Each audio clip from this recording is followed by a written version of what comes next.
Hi everybody, it's Cody at Cody's Reading Time. Today I'm back with another Grimm Brothers fairy tale, and this is the story of the 12 Huntsmen.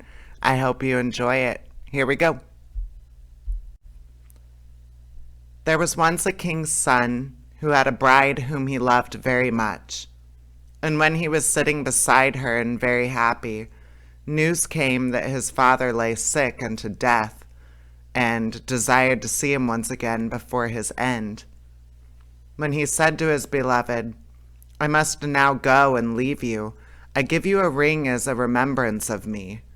When I am king, I will return and fetch you. So he rode away, and when he reached his father, the latter was dangerously ill and near his death. He said to him, Dear son, I wished to see you once again before my end. Promise me to marry as I wish. And he named a certain king's daughter, who was to be his wife. The son was in such trouble that he did not think what he was doing, and said, Yes, dear father, your will shall be done. And thereupon the king shut his eyes and died.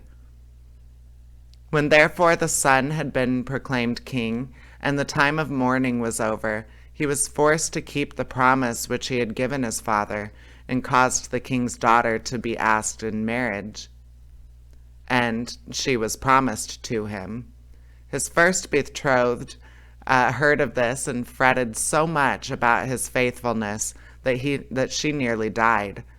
Then her father said to her, Dearest child, why are you so sad?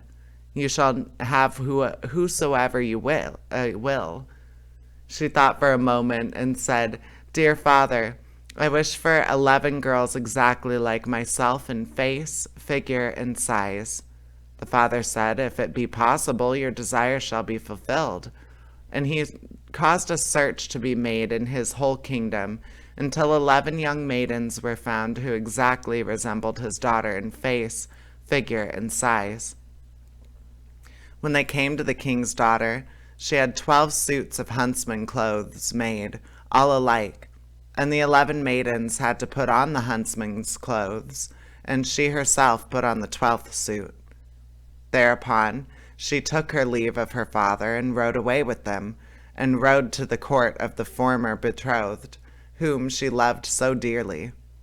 When she asked if he required any huntsmen, and if he would take all of them into his service, the king looked at her and did not know her. But, as they were such handsome fellows, he said, Yes, and that he would willingly take them, and now they were the king's 12 huntsmen. The king, however, had a lion which was a wondrous animal, for he knew all concealed and secret things. It came to pass that one evening he said to the king, You think you have 12 huntsmen? Yes, said the king, they are 12 huntsmen. The lion continued, You are mistaken. They are 12 girls. The king said, That cannot be true. How will you prove that to me? Oh, just let some peas be strewn in the antechamber, answered the lion, and then you will soon see. Men have a firm step, and when they walk over peas, none of them stir. But girls trip and skip and drag their feet, and the peas roll about. The king was well pleased with the counsel, and caused the peas to be strewn. There was, however, a servant of the king's who favored the huntsmen, and when he heard that they were going to be put to this test, he went to them and repeated everything, and said, The lion wants to make the king believe that you are girls. Then the king's daughter thanked him and said to her maidens, Show some strength and step firmly on the peas. So next morning, when the king had the 12 huntsmen called before him, and they came into the antechamber where the peas were lying, they stepped so firmly on them, and had such a strong, sure walk, that none of the peas either rolled or stirred. Then they went away again, and the king said to the lion, You've lied to me. They walk just like men. The lion said, They've been informed that they were going to be put to this test, and have assumed some strength. Just let 12 spinning wheels be brought into the antechamber, and they will go to them and be pleased with them, and that is what no man would do. The king liked the advice and had the spinning wheels placed in the antechamber. But the servant, who was well disposed to the huntsman, went to them and disclosed the project. So when they were alone, the king's daughter said to her 11 girls, "Show some constraint, and do not look round at the spinning wheels." And next morning, when the king had his 12 huntsmen summoned, they went through the antechamber and never once looked at the spinning wheels. When the king again said to the lion, "You've deceived me. They are men, for they have not looked at the spinning wheels," the lion replied, "They have restrained themselves." The king, however, would no longer believe the lion. The 12 huntsmen always followed the king to the chase, and his liking for them continually increased. Now it came to pass that once, when they were out hunting, news came to the king's bride, or that the king's bride was approaching.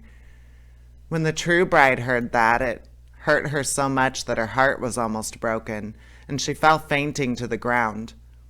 The king thought something had happened to his dear huntsman, ran up to him, wanted to help him, and drew his glove off. And then he saw the ring which he had given to his first bride, and when he looked in the face, he recognized her.